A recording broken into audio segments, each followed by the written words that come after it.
বসছি এমন সময় গ্যাঞ্জাম লেগে গেছে।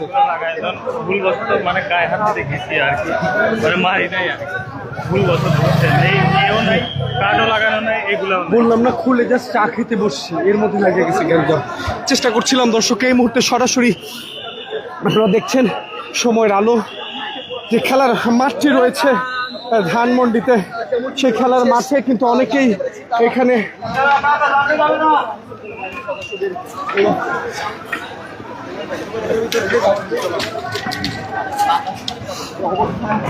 খেলার মাঠে ভেতরে ঢোকার চেষ্টা করছে ডিসি মাসুদ আলম। এই মুহূর্তে রয়েছে পুরো অভিযানটিতে, চেষ্টা করছিলাম আপনাদেরকে সরাসরি যুক্ত করতে। দফায় দফায় সংঘর্ষ হয় এবং সংঘর্ষ শেষে আপনারা মাসুদ আলম তিনি রয়েছেন,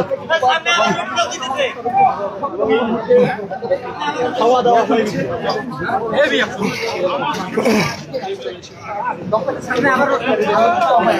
অসংখ্য পুলিশের সদস্য এই মুহূর্তে ঘটনাস্থলে রয়েছেন এবং আপনারা দেখতে পাচ্ছেন এই মুহূর্তে শিক্ষার্থী